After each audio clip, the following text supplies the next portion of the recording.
What's going on, baseball fans? How you doing? Happy Thanksgiving Eve. We got a few things to talk about tonight. Steve Cohen is not a happy man right now. Steven Matz signed with the Cardinals, and he felt a certain type of way about it. We're going to talk about it. Kevin Gausman, his market is heating up. We're going to talk a little Sonny Gray, a little John Means, maybe some trades in the future.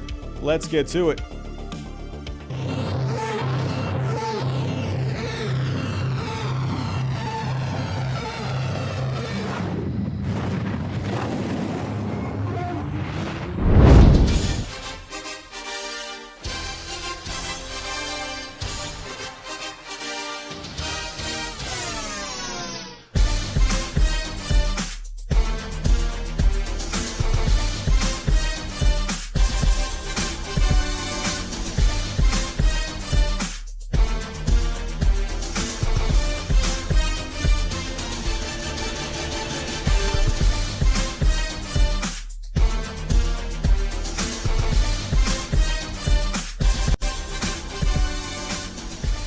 Some juicy news today or I don't want to call it news really, but just Steve Cohen making some tweets today.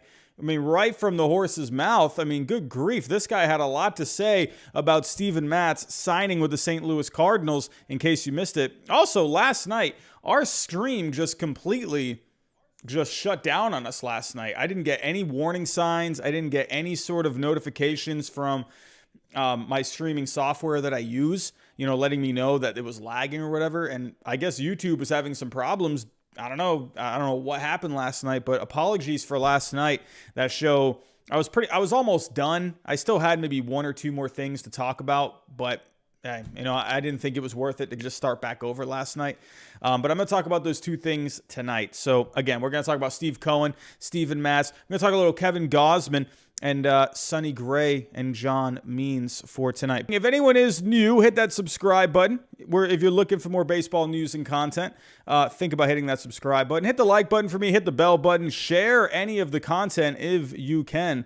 Let's talk a little Steve Cohen, shall we? So this is kind of the news of the day. And, surprisingly enough, you would think the Steven Matz signing would be the story that gets the attention. However, it's not. It's Steve Cohen and making some comments today. And let's go check out those comments. Really quick here. Let's get this music going. Alrighty, here we go. So Steve Cohen today, and once again, like I said, Steve Cohen making some remarks in regards to Steven Matz. In case you didn't see it, the Cardinals signing Steven Matz. I think they really needed a lefty in that rotation. They had all righties in that rotation. They needed a lefty in that rotation. I thought Eduardo Rodriguez would be a guy they would go after, but once he went to the Tigers, and I figured with the Cardinals, they probably don't want to be giving up draft picks. They don't have the best ranked farm system. I think they're 20th overall. So they probably aren't really in a good spot right now to be giving up draft picks. So I can understand why they wouldn't want to go after an Eduardo Rodriguez, why they wouldn't want to go after a Robbie Ray. But in the process, hey, Steven Matz, no qualifying offer for him, so you didn't have to give up a draft pick to sign him. So it makes a lot of sense that the Cardinals would go after him. And we saw how thin the starting pitching got last year with the St. Louis Cardinals. They were able to get it, on track in the second half of the season, but in the end, just not really enough. Hopefully Jack Flaherty is going to be healthy next year, going to have a full season. Adam Wainwright, hopefully he can give you at least close to what he gave you this year. An amazing season for Adam Wainwright. You're going to get Michaelis is going to be healthy now. Dakota Hudson is coming back. So Steven Matz is a nice addition for this Cardinals rotation. So what ended up happening here with Steve Cohen? What ended up happening? Let's go to the tweet. Steve Cohen today, he tweeted out this morning at 8:51 in the morning. I'm not happy this morning. I've never seen such unprofessional behavior exhibited by a player's agent. I guess words and promises don't matter. So what ended up happening here? Steven Matz and the Mets, they were going back and forth. They were talking with each other. Steven Matz was expressing some interest in returning to New York, said there was some unfinished business there. He is making it known to the Mets that he really wanted to go back there. Steven Matz, with him, in case you don't know, he's a big supporter of the firefighters over in New York. So, he has, his heart is still there. He enjoys New York rather much. He grew up there. He was a Mets fan. His dad is a big time Mets fan. So understandable that Steven Matz would want to go back there. So what ended up happening though is Steven Matz, after he had made, contact with the Mets, his agent, what the Mets were wanting him to do was they said, okay, go explore the market, come back to us before you make your final decision. What ended up happening is instead of going back to the Mets, they just took the Cardinals offer. And so Steve Cohen, he didn't like that very much. And Joel Sherman, he actually spoke with Steve Cohen on the phone to kind of get into what he was talking about exactly. So Joel Sherman just talked to Steve Cohen on the phone. He was angered that the Mets were pursued by Matz and his agent, not vice versa, and told the New York Mets were Matz's first choice, that there was unfinished business with the New York Mets and he wanted to return. So Matz and his agent, they reached out to the Mets. They were the ones that said, hey, we want to come back. We want to play for the Mets. And so it wasn't the other way around. Now, going deeper into this conversation, most relationships I've had with agents have been wonderful. The conversations have been good. They really have been. But here, this was different. This was something so over the line. I can't imagine what the agent was thinking in the context of how they reached out to us and the reasons they wanted to come back. I have never had an agent do that before with me. Very interesting comments. Very, very interesting comments. I can see a lot of people being kind of split on this.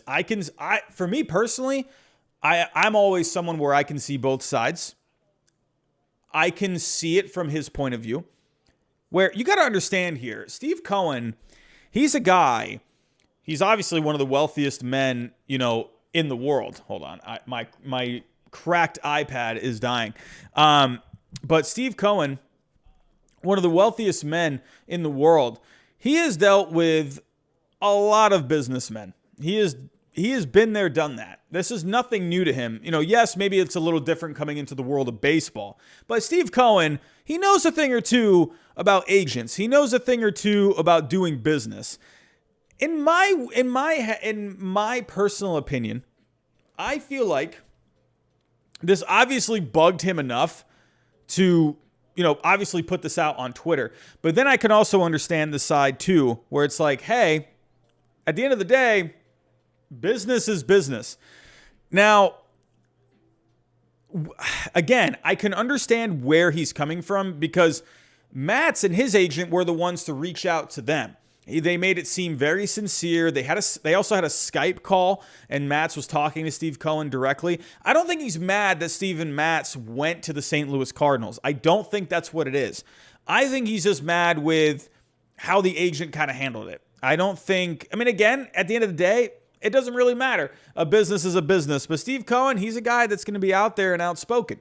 And again, I can understand where he's coming from, but I also understand that Steven Matz, at the end, he has to do what's right for him. I'm going to be honest with you. Mets fans, I'm not trying to get onto you here, but why would I've had a lot of people commenting on my free agent predictions videos, and mainly the free agent predictions video, not the other one that I did a couple of days ago, the free agent predictions one. I've had a few Mets fans, I swear, they posted I don't know if it's the same person posting basically the same exact comment on different accounts, but I've had a few different comments saying, how are you going to tell me that with Steve Cohen, the wealthiest owner in baseball, they're only going to get one free agent. I only had the Mets getting Chris Bryant in that in my predictions. I'm going to be wrong probably, but they were saying how are you only having the Mets only get one guy? because why would a player really? I'm going to be honest. Like, there are a lot of good things about the Mets, but why would free agents want to go there right now? At least they don't have a manager. They didn't have a general manager as of last week. And they had trouble landing general managers. They talked to Theo Epstein. They talked with Billy Beane. They weren't able to get the Brewers guy, David Stern. Well, they wouldn't let him interview. That's a little different. But, they weren't able to get any of these guys. There were a couple other guys that they reached out to, and they said no. And so, I don't know. I think there's something there. Why don't people want to go to the Mets? That's kind of something. I don't know if it's just maybe they're, I don't know, maybe they're not really seeing eye to eye with how Steve Cohen operates. I'm not sure, but there's something in there where guys are not wanting to go there. And Steven Matz, I'm wondering at the end if he had the offer from the Cardinals. And granted, hey, the Cardinals made the playoffs last year. They were a good team in the second half last year. So, I mean, to me, if you're Steven Matz, I'm not mad about going to the St. Louis Cardinals because William Fulgham with a super chat. What's going on? Cohen acting this way will affect other signings this offseason. A real bad look. Yeah, we'll talk about that here in a second, William. Thank you so much for the $4.99 super chat. So with that, I mean, Steven Matz, I think he just kind of looked at it and he said, I don't know. This is a good offer from the Cardinals. The Cardinals have a good franchise. They always have winning teams. I don't think I think he started maybe warming up to the idea of playing for the Cardinals. And maybe the Cardinals upped their offer. Maybe they were really showing that they wanted him.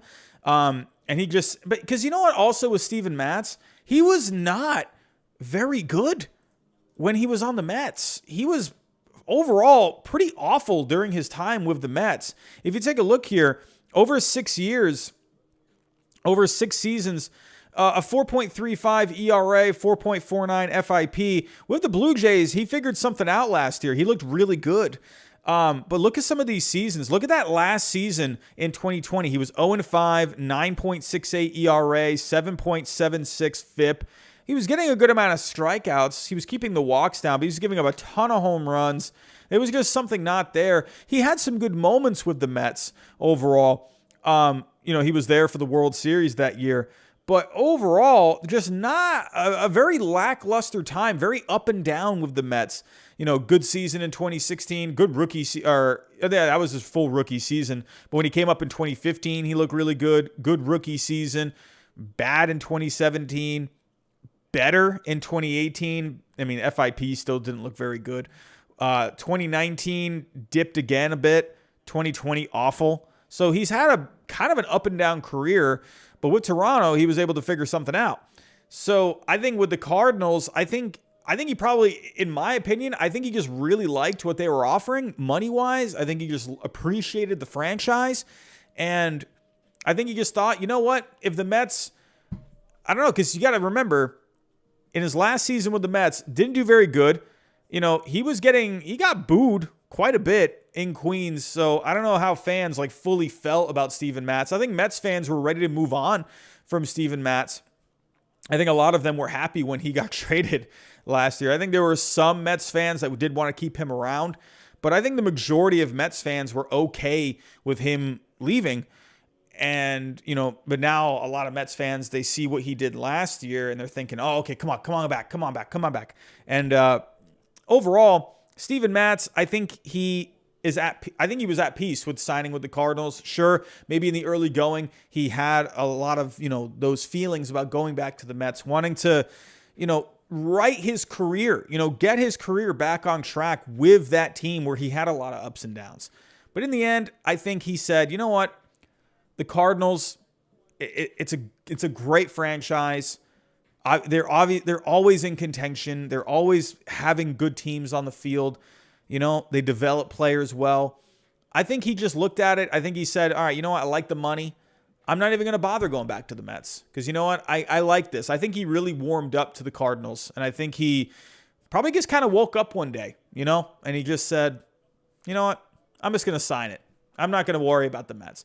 But I definitely think you could say that, hey, that's what agents do. They're trying to get the best offer for their player at the end of the day.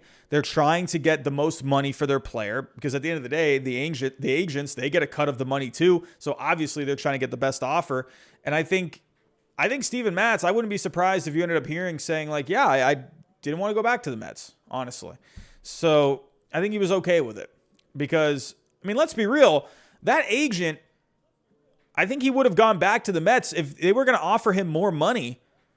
I think he would have gone back to the Mets because, at the end of the day, the agent is trying to make money as well. So why wouldn't the agent go back to the Mets? Because the Mets, from what it looked like, they were ready to offer him. They were ready to kind of beat whatever offer they had. So in my opinion, I feel like that agent would have gone back to the Mets if Steven Matz wanted him to. I think in the end, he was at peace with signing with the Cardinals. In my opinion on Steve Cohen, I can understand he's probably a little frustrated, but I'm going to go a little deeper than this. I'm going to go a little deeper. I don't think he's just frustrated at the Steven Matz thing. I think right now, this shows that he's frustrated with the franchise itself. I think he's looking at this thinking, no one wanted to come here and be the general manager. We don't have a manager.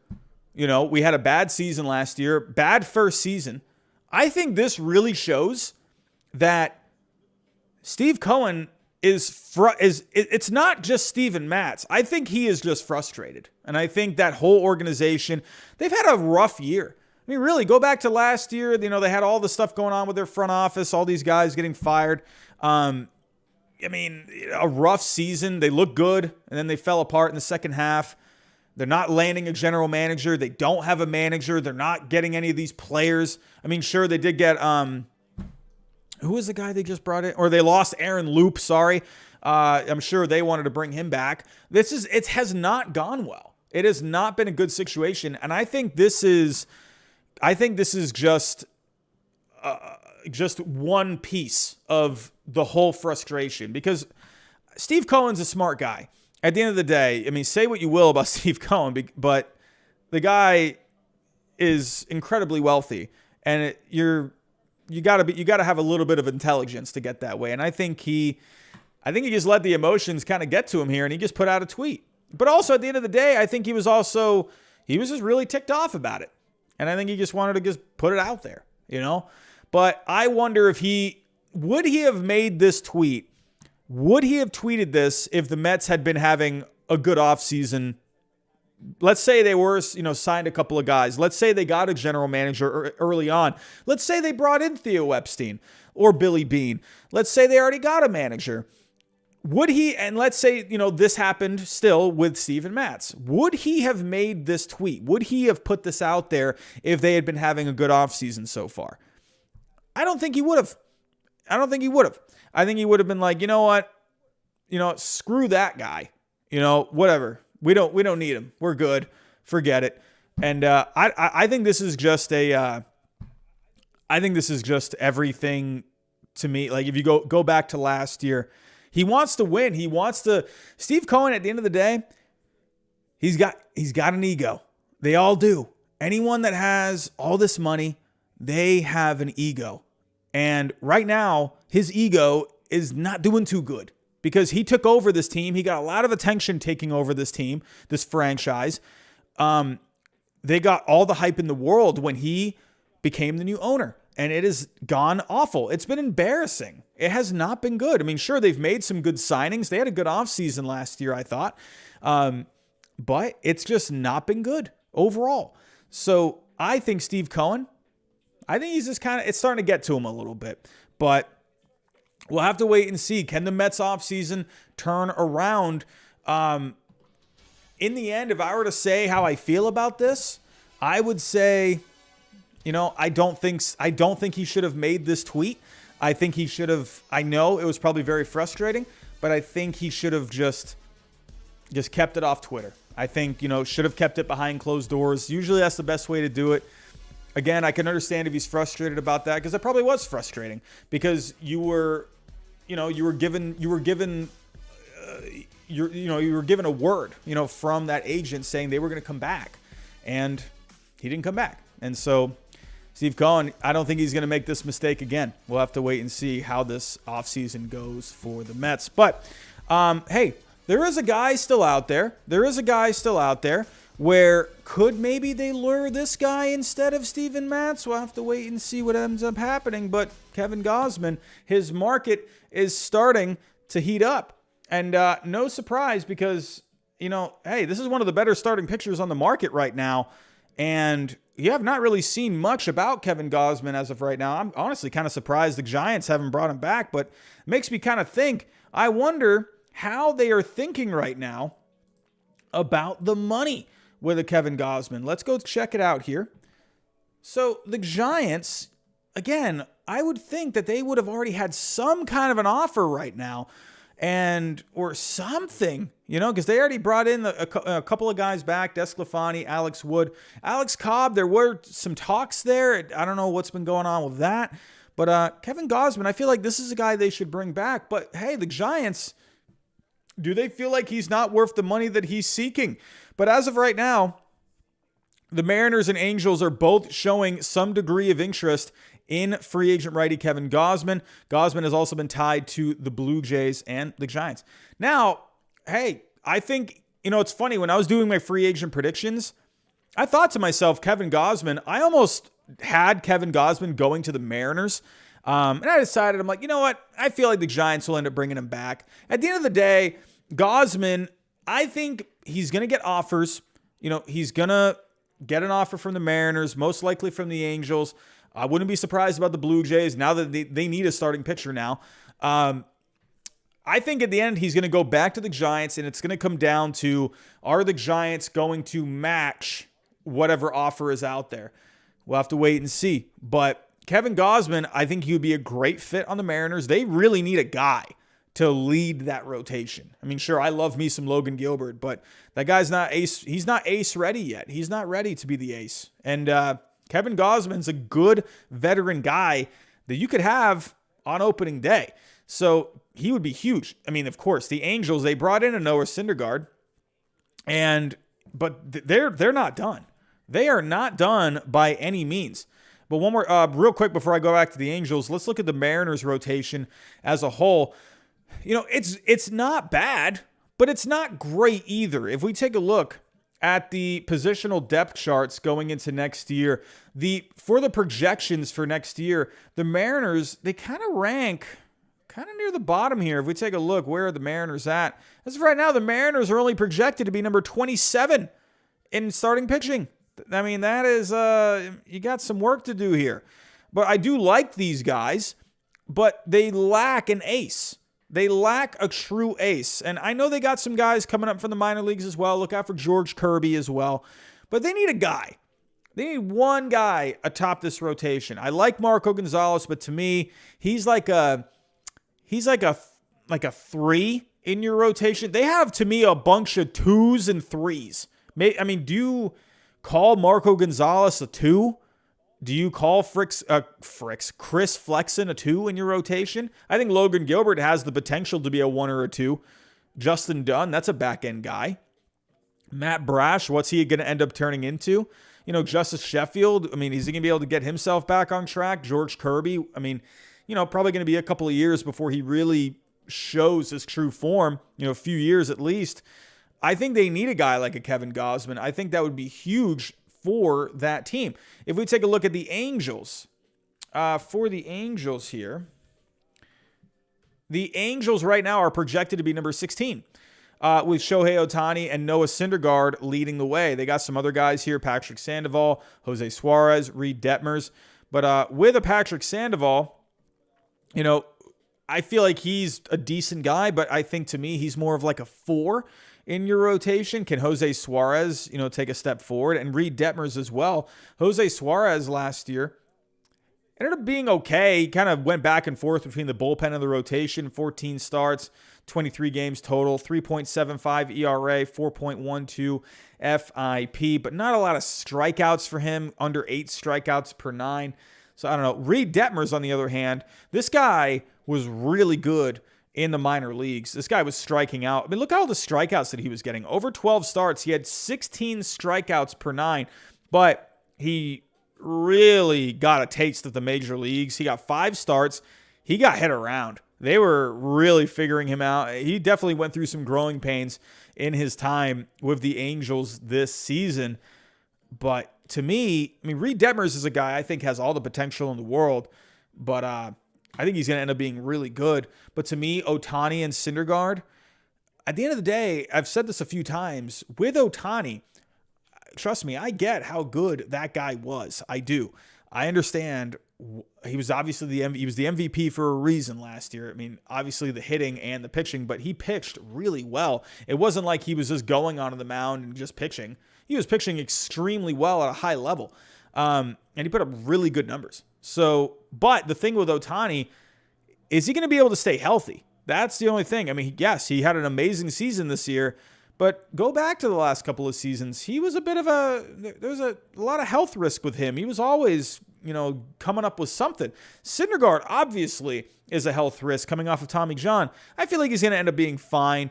In the end, if I were to bet money, I feel like these two guys are going to be okay. But I think they could use another guy. Someone like Kevin Gausman, I think, would be a really big boost. Honestly, to me, you got Shohei Ohtani as your ace, Kevin Gausman as your number 2, and Noah Syndergaard as your number 3. I think that's pretty good. And then you could have, these other guys like Sandoval, Suarez, Detmers, battling it out for the 4th and 5th spots. Detmers is probably going to be your number 4 in that scenario.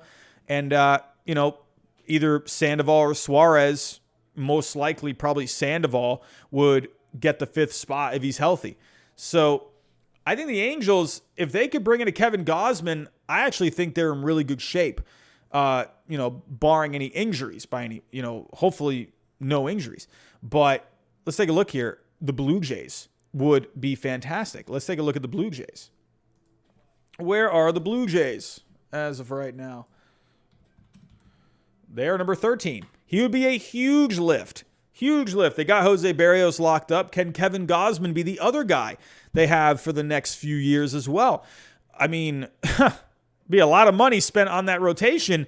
Jose Barrios, Hyun-Jin Ryu, Kevin Gausman. That's a lot of money for those 3 guys. They, to me, that's not too bad. If you bring in Kevin Gausman and you got Alek Manoah too, that would be a filthy 1 through 4. It's like the only thing with that is here's my personal opinion about Kevin Gausman. I really like Kevin Gausman. He has finally figured it out. I love me a splitter. He throws a splitter, and you don't see many splitters anymore. And he has just such a nasty one. I love the split finger. That's probably, if I were to pick any pitch, I think that's actually my favorite pitch. I don't know what it is. Curt Schilling, watching him with the Red Sox over the years, it's such a good splitter. So good. So good. And seeing Kevin Gausman throw one, I love it. But to me, I look at Kevin Gausman kind of like a number 2 in your rotation. I see him as a number 2. I don't think he is really like a number 1. I think he's just a really good number 2. And that's not a bad thing. But for the Blue Jays, as of right now, I don't really see, let's say you put Kevin Gausman in this mix. I personally don't see a number 1. I don't see a clear-cut number 1, but there's nothing wrong with having 4 guys that could be a 2 in a lot of rotations. So Alek Manoah, could he end up taking a step forward, maybe even becoming the ace of this staff?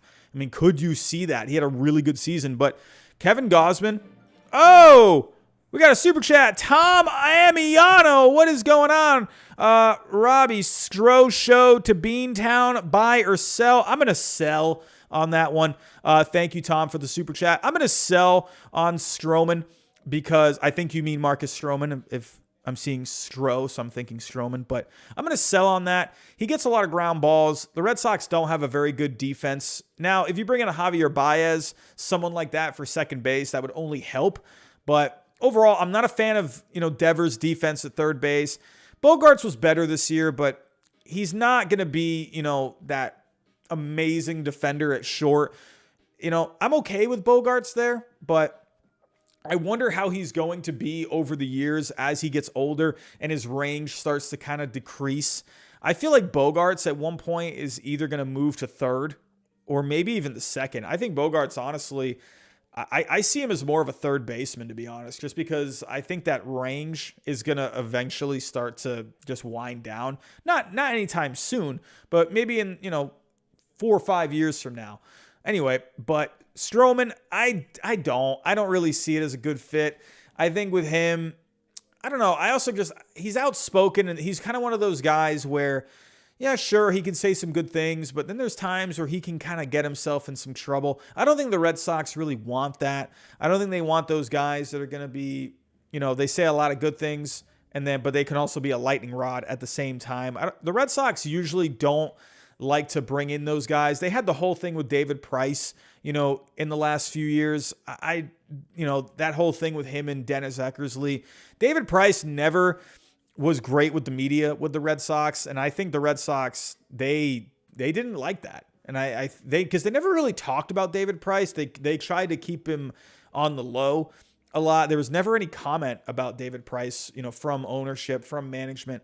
But I don't think they want that with Marcus Stroman. So I think they had enough of it with David Price. So I think, yeah. So Stroman, I'm going to sell. I think he would be a good fit on a lot of teams. I feel like the Padres, they could use a guy that's going to give you innings, who's going to make his start every fifth day. I could see Marcus Stroman being a good fit for the Padres. Honestly, at this point, I think if you're the Mets, you got to bring him back.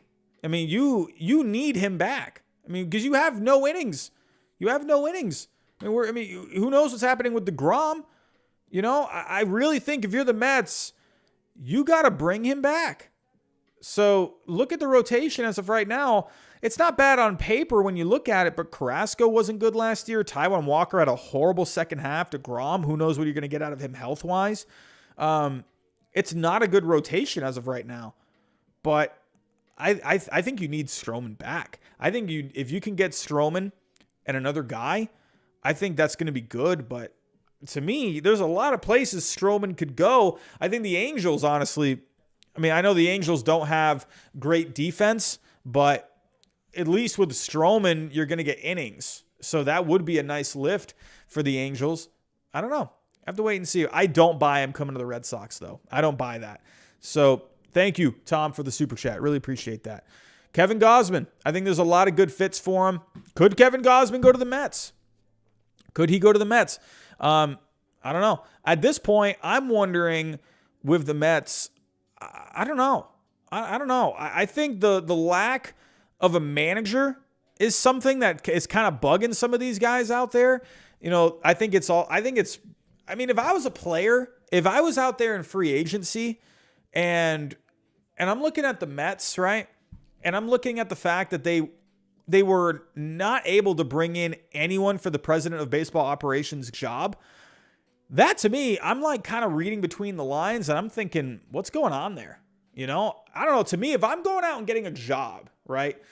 Funny story. There was a time where I've been at the school that I work at now this is my 8th year. And I actually did have another job offer to a different county at one point, but I actually had a friend that worked there. And, she told me saying like, hey, listen, that'd be great if you go work. She wasn't working there at that point anymore, but she kind of mentioned the fact that the principal kind of, wasn't really, she seemed to have her favorites. She never, she didn't like a lot of people there supposedly. And that kind of turned me off. And I was like, oh, I don't know if I want to go there. I don't know if I want my boss to be that way, And I ended up not going to that school. So, but I don't know. We'll have to wait and see. I think the Mets, they have all the potential in the world. It's a great team. They got a lot of good players. There's so much potential. I think if you just get the right coach, get the right manager there, get a good coaching staff, I think this Mets team, they could easily make a run. They absolutely could. They got so much talent. Lindor, you're going to need him to bounce back. And if DeGrom can stay healthy, you got a lot to work with here. I'm just wondering what's going on.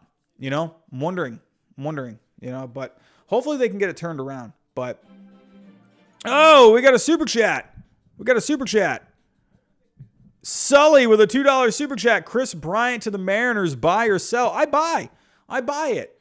Yeah, Troy H. That's a good comment. They do need a good medical staff. Sully, Chris Bryant to the Mariners, I buy. I think that would be a great fit. They could really use a guy that has a winning pedigree. Chris Bryant, he's a winner at the end of the day. That's a guy, he leads by example. Not a very loud, outspoken kind of a guy. He just goes to work and he does his thing. And I think the Mariners, they have a hole at third. They could definitely plug him in there. He can move around. He can go play other positions as well. I think he would be a great fit. And they need a bat.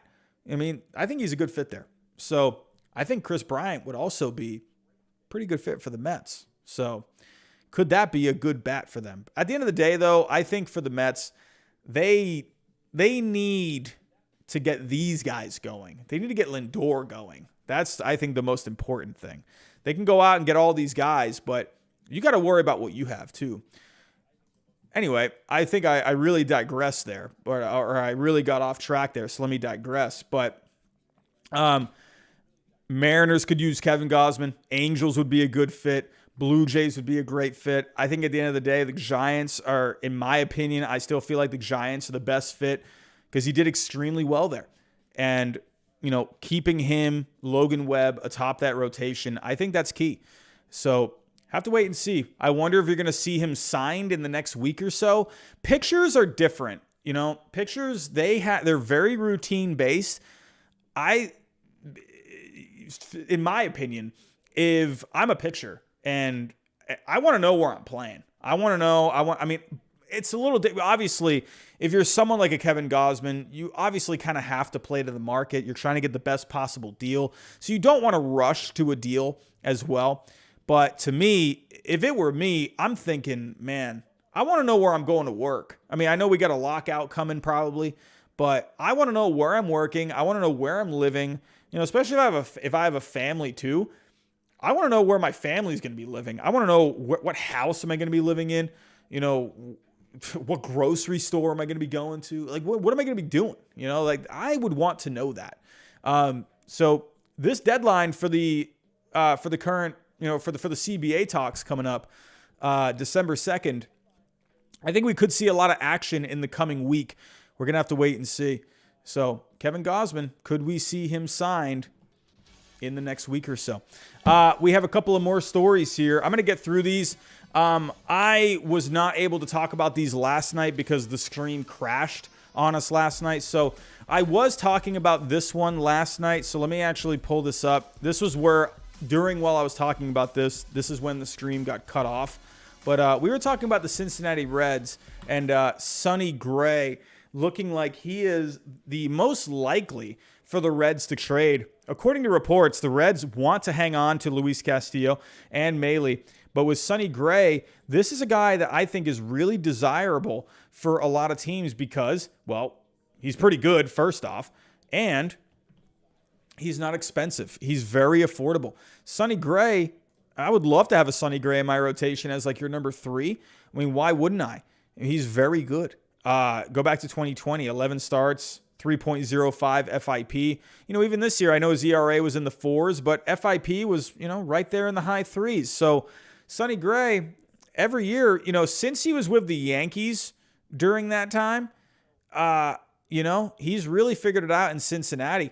So I think he would be a great fit for a lot of teams. Let me actually pull up here some good old baseball trade values. I cannot type.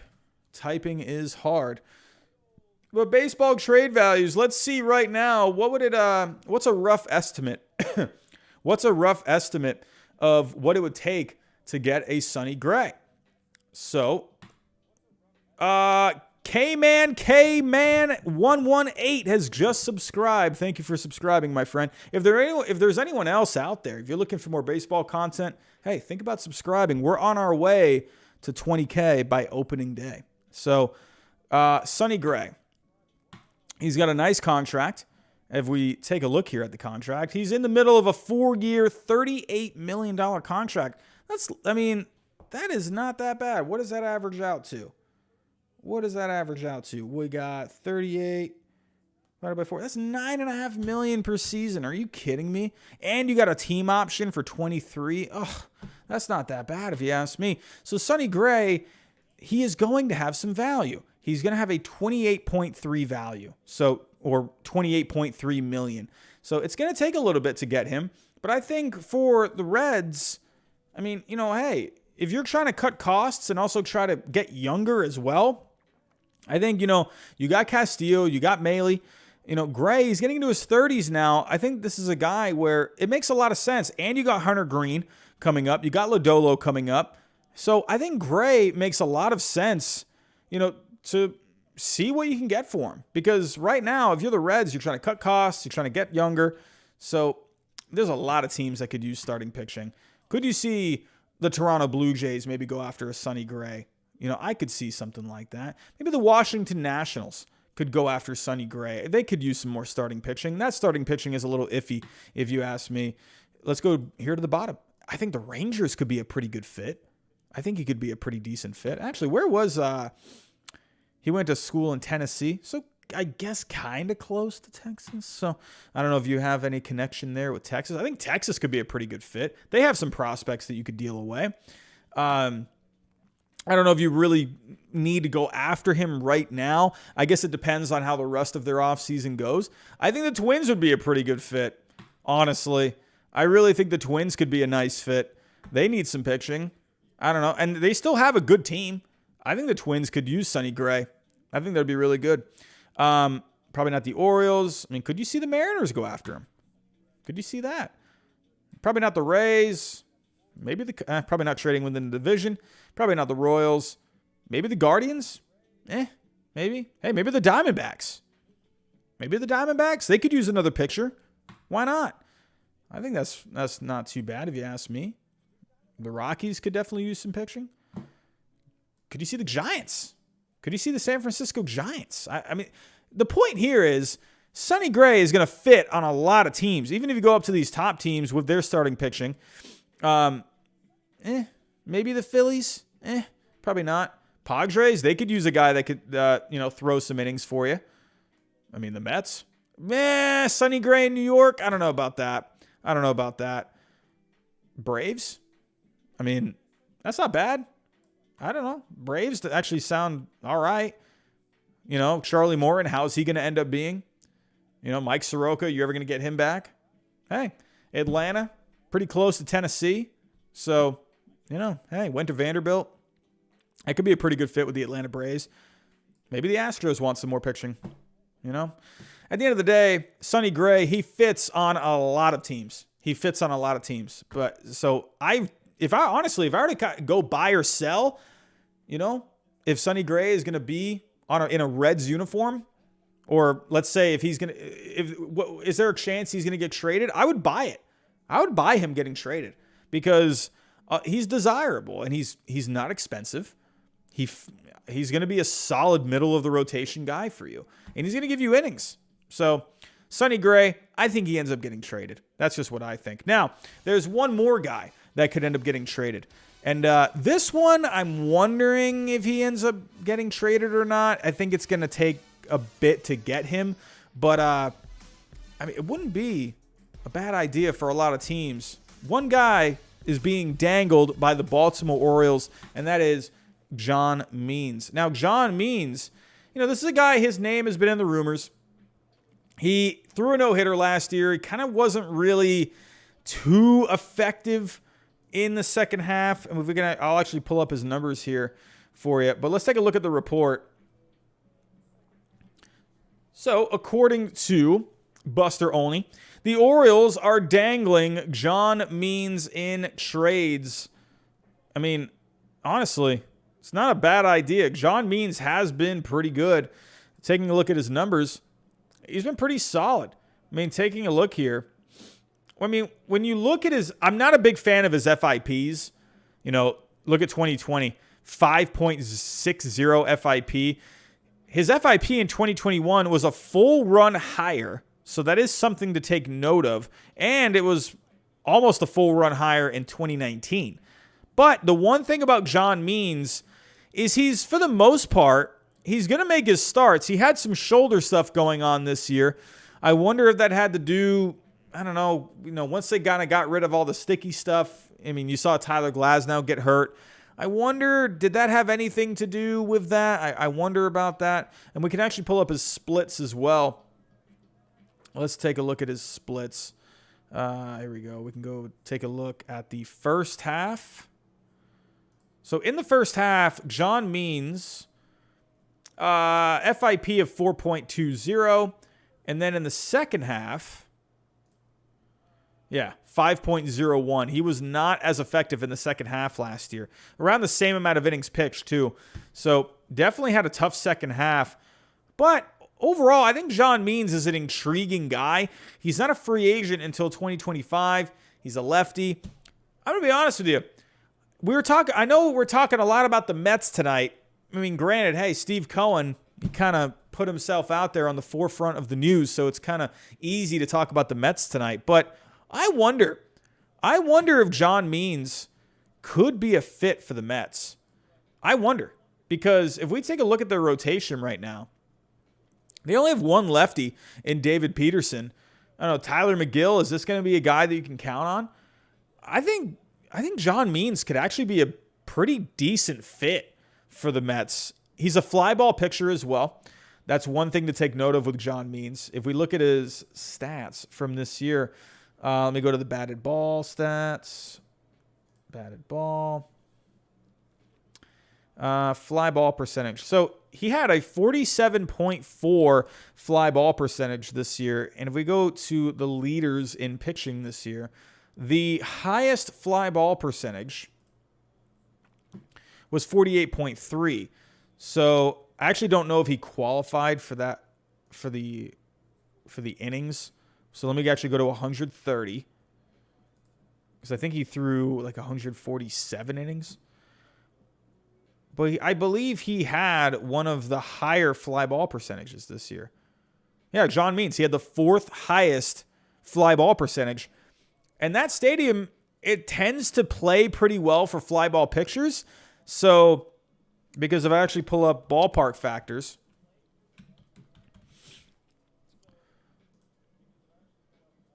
actually, let me pull it up on Baseball Savant. I like how they have it set up. So this year, the Mets, they ranked 13th. And so they're kind of middle of the road. They were ranked 13th in home runs.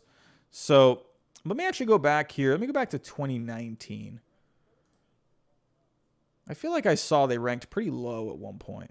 And I'm not saying just the ballpark itself is going to be the reason, why you're not giving up home runs. So yeah, they were 16th in 2019.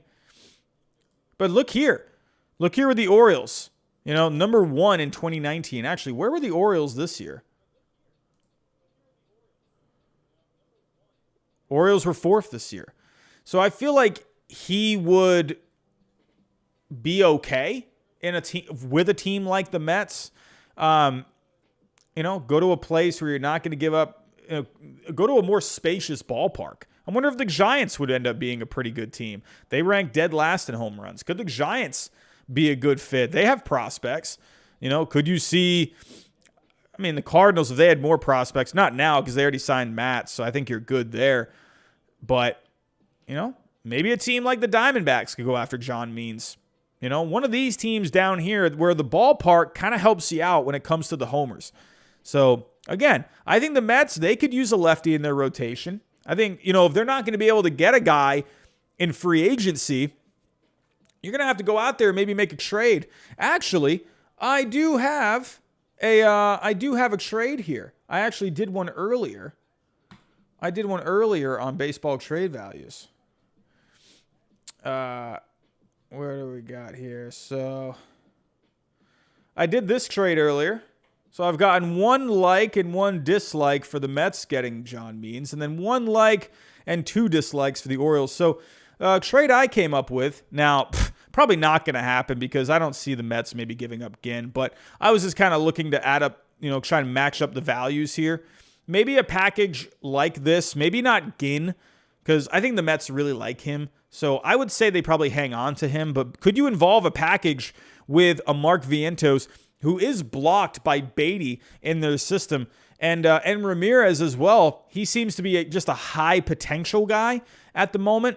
So it seems like he has a lot of things to work out. But with the Orioles, they're far away from competing right now. So maybe a guy like that could be a solid addition, for their outfield depth in their system. But I think if Vientos could end up being a pretty good addition, and then for the Mets, they're able to get a starting pitcher, from the left side, I think I could actually, not be too bad. Maybe not Ginn. I did this earlier just to kind of match up the numbers of the values, but again, I think the Mets they're going to hang on to him. But I think the Mets would be a good fit for John Means. I think a team like the Giants would be good for him. So again, we'll have to see if this leads to anything. But yeah, John Means, an intriguing trade candidate out there in this offseason. But everyone, I'm going to get out of here. It has been a rough last couple of hours. I broke my iPad, so got to get a new screen for it. That's awesome. Microphone wasn't working earlier. We were a hot mess earlier, and I appreciate all of you that stuck with me tonight. I appreciate you putting up with my potato brain tonight. But everyone, I want to say, hey, have a good Thanksgiving tomorrow. Please spend it with some family tomorrow. If there's no family around, try and find a friend. Go try and spend it with someone if you can. And please, if you are with your family tomorrow, hey, get off the phone tomorrow. Get off the iPad tomorrow. Maybe watch some football, with mom or dad or whatever. Hang out with your family tomorrow. Hang out with some friends tomorrow. Try to stay away from the phone if you can. Pay attention to the people around you. Pay attention to those people that, are there in your life day to day. I'm a big fan of Thanksgiving. I really appreciate Thanksgiving a lot. Every day we should be thankful for, everything that we've been given, in our life and the life that we can live, day to day. So we should always be thankful for what we have and, how our lives are. But, hey, tomorrow, have a good time with family. Have a good time with friends. Eat some good food. That's good. That's always my favorite part. If there is anything tomorrow, I am going out of town tomorrow. I'm driving about a couple hours away from where I am. If I do get back in time and if there's anything to talk about tomorrow, I will be here tomorrow night if there is anything to talk about. It might be a bit of a late one. I'm not planning on getting home too late tomorrow, but yeah, be on the lookout. And, if there's not really much to talk about, then I won't go live, but, if you guys are hanging out tomorrow and there's anything going on in the baseball world, which honestly, we might have something. We might have something tomorrow, considering we have the deadline coming up for the collective bargaining agreement. So maybe some teams are still going to be working the phones tomorrow. Maybe we could see something tomorrow. That deadline is fast approaching. So I think it's a week from tomorrow. We'll have to wait and see. But everyone, have a good Thanksgiving. Please, again, spend it with family, spend it with friends. Keep that phone away. Watch some football tomorrow. Eat some food. But yeah, everyone, I know for a fact, I want to say I'm thankful for all of you. I'm thankful for where this channel has gone. Really appreciative. So I am not very thankful that I broke my iPad, though. I need a new screen. So we got to fix that screen tomorrow. But alrighty, everyone, have yourself a good night, and I'll talk to you next time.